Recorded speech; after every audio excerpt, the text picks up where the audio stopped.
Dans la vidéo d'aujourd'hui, on va analyser ensemble un jazz blues.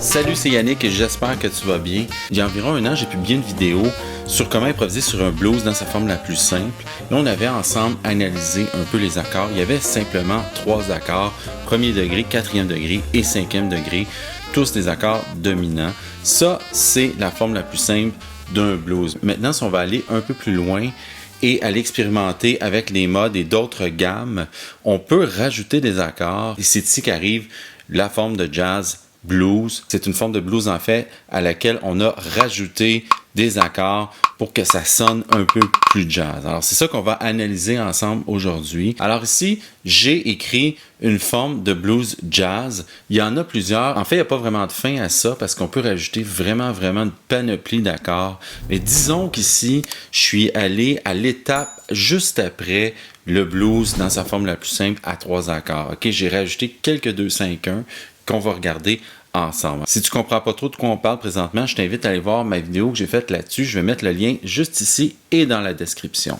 Donc, on va aller sur mon ordinateur et on regarde ça ensemble. Alors ici, j'ai choisi un thème en Do pour que ce soit plus facile à comprendre. On a notre premier degré, évidemment, qui sera Do septième. Alors ici, premier degré, 7, évidemment, souvent, dans les blues, ce sont des accords de dominante, des accords 7. Et encore ici, deuxième mesure, souvent, on va avoir le quatrième degré à la deuxième mesure. Ici, quatrième degré, en Do, c'est Fa. Alors ici, un Fa septième comme quatrième degré. Ensuite, à la troisième mesure, on retourne au premier degré. Ça aussi, c'est très typique du blues et jusqu'à date, c'est vraiment semblable au blues simplifié. Je ne sais pas si tu as remarqué, mais il n'y a pas grand-chose qui s'est rajouté. Pour la prochaine mesure, par contre, on va rajouter quelque chose. Alors, on y retourne. À la quatrième mesure, on a ici un Sol mineur 7 et un Do 7, 2 temps chaque. Alors, c'est quoi ces accords-là ici? Quelles sont leurs fonctions et pourquoi on fait ça? On a un 2 ici, un 5. On explique ça comme ça. Ici, le Sol et le Do, ce sont des accords de destination qui s'en vont au quatrième degré à la cinquième mesure. Là, il y a une autre règle générale dans le blues. À la cinquième mesure, 99,999% du temps, dans un blues, peu importe si c'est un blues très simple ou très complexe, à la cinquième mesure, on s'en va au quatrième degré. Est-ce qu'il y a des exceptions? Probablement. Je n'en ai jamais vu, mais sûrement que ça existe. Mais je te dirais vraiment, prends ça en considération. À la cinquième mesure d'un blues, on s'en va au quatrième degré. Alors, si on suit cette logique-là, évidemment, ici, à notre cinquième mesure, on aura le quatrième degré septième. Je vais revenir tout de suite après au 2-5 avant, ne t'en fais pas. Donc, ici, notre Fa septième, c'est le quatrième degré septième. Pourquoi on a un Sol mineur 7 et un Do 7 juste avant? Si on analysait ça, qu'est-ce que c'est le Sol et le Do par rapport au Fa? C'est un 2-5, OK? Le Sol mineur 7, c'est le 2 du Fa. Le Do 7, c'est le 5 du Fa. Donc, le 2, 5, 1 pour aller au quatrième degré. Et pourquoi on fait ça? C'est pour avoir du mouvement. On aurait pu juste mettre le cinquième degré du Fa, c'est-à-dire Do 7, mais le 2, ça donne une espèce de suspension et du mouvement en même temps. Alors, ça rajoute quelque chose au blues, ça le rend un peu plus intéressant. Donc, 2, 5, 1 pour aller au quatrième degré, le Fa. Ensuite, la mesure suivante, la mesure 6, ça reste pareil puisqu'on est toujours sur le quatrième degré. Sur la mesure 7, on revient au premier degré. Ça aussi, c'est très typique du blues.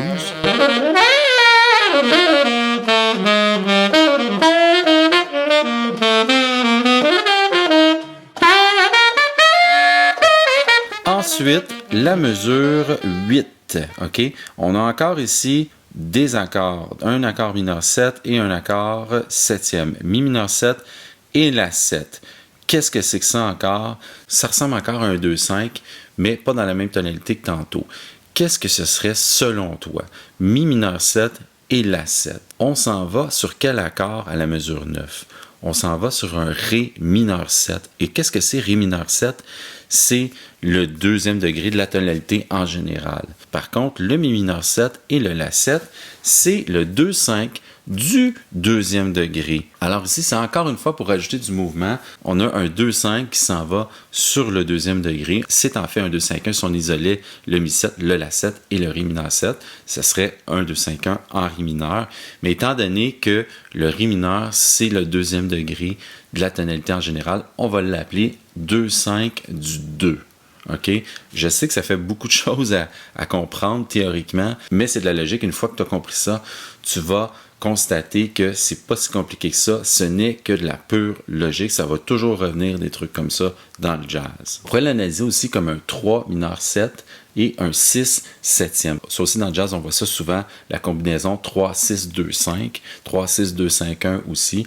Alors ici, on va le voir, là, les prochains accords, ce sera 2 et 5. Donc 3, 6, 2, 5. Alors ici, je l'écris comme ça, 3, 6, mais j'aurais très bien pu écrire 2, 5 du 2. OK? C'est exactement la même chose. Là, c'est théorique, très théorique en fait, mais ça veut dire la même chose. La raison pour laquelle j'ai écrit 3, 6, c'est pour te démontrer que dans le jazz, il y a beaucoup de 3, 6, 2, 5, 1 et on y arrive maintenant. Le prochain accord, c'est ré mineur 7. Et qu'est-ce que c'est le ré mineur 7 en do 7? C'est le 2. Donc, 2 mineur 7. Alors ici, un 2 pour la 9e mesure. Ensuite, on arrive au sol 7 à la 10e mesure. Qu'est-ce que c'est le sol 7 par rapport à la tonalité de do? C'est le 5e degré. Alors, on a un 5e degré 7e ici à la 10e mesure. Ce qui nous amène à la toute fin, les deux dernières mesures du blues de 12 mesures. En passant, il y a vraiment souvent 12 mesures, mais vraiment souvent 12 mesures dans un blues. Alors, ça nous amène à la mesure 11 et 12. Et qu'est-ce qu'on a comme accord? Do 7e, la 7e, ré mineur 7 et sol 7. Qu'est-ce que c'est ces degrés-là? Le do 7, c'est le premier degré, ça c'est facile. Le la 7, on l'a vu tantôt, c'était un 6e degré 7e. Et ensuite, on a le ré mineur 7 qu'on vient de voir aussi, c'est le 2 mineur 7 et le sol 7 finalement qui est le 5e degré 7e. Ici, c'est pratiquement la même progression que tantôt. Tantôt, on avait 3 mineur 7, 6, 2 et 5. Là, maintenant, c'est 1, 6, 2, 5. Le 3 mineur 7 et le premier degré, c'est très rapproché. Alors, c'est pratiquement la même progression. Donc, ça fait pas mal le tour de l'analyse du jazz blues, ici, Tenor Madness. Si on faisait une petite récapitulation, on a à la première mesure le premier degré, évidemment, à la deuxième mesure, 4e degré, à la troisième mesure, le premier degré qui revient. Ensuite, à la 4e mesure, on a un 2-5, mais un 2-5 du 4e degré, parce qu'on s'en va au 4e degré à la 5e mesure. Parce que dans un blues, la plupart du temps, à la 5e mesure, on s'en va au 4e degré. Pour 2 mesures ici.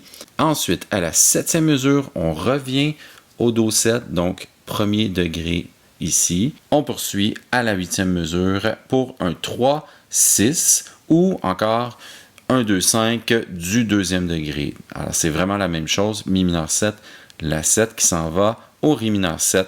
Le ré mineur 7, c'est bien sûr le 2e degré parce qu'on est en do. Okay? Le 5e degré qui revient ici, le sol 7. Pour terminer avec la progression très populaire en jazz, 1-6-2-5-1 parce qu'on revient en haut ici. Comme dans tout standard de jazz, lorsqu'on va improviser, on va jouer ça en boucle. Les 12 mesures ici qui vont être jouées en boucle. 1, 6, 2, 5, 1. On revient au début. Voilà, j'espère que l'analyse qu'on a fait ensemble aujourd'hui va t'aider à comprendre et à démystifier un peu c'est quoi un blues jazz. En fait, c'est pas vraiment plus compliqué que la forme la plus simple, mais c'est juste qu'on rajoute quelques épices, si on veut, quelques 2-5 qui va faire qu'il va y avoir plus de mouvement, que ça va sonner un peu plus jazz qu'un simple blues à 3 accords. Comme je te disais en début de vidéo, il n'y a pas vraiment de limite avec ça, puisqu'on peut rajouter des 2-5 pratiquement avant chaque accord. Alors, il n'y aurait pas vraiment de fin. On pourrait s'amuser à en rajouter. On fera peut-être une vidéo là-dessus à un moment donné, si jamais c'est quelque chose qui pourrait t'intéresser. Alors, j'aimerais que tu me dises dans les commentaires si ce genre de blues, c'est quelque chose que tu trouves facile ou que tu serais capable d'aller encore plus loin. Je te dirais que ce type de blues-là, avec ses progressions, c'est la plupart des blues jazz que tu vas rencontrer dans ta vie et que même Coltrane et Sonny Rollins vont jouer sur l'album dont je te parlais tantôt. C'est vraiment très similaire, ce type de progression-là. C'est ce qui m'a donc fait la vidéo d'aujourd'hui. J'espère que ça t'a plu. Si jamais tu as des questions, n'hésite pas et laisse-moi ça dans les commentaires. Et si ce n'est pas déjà fait, je t'invite à t'abonner à ma chaîne et à cliquer sur la cloche qui t'avisera lorsque je publierai une nouvelle vidéo. Je te dis à très bientôt. Salut!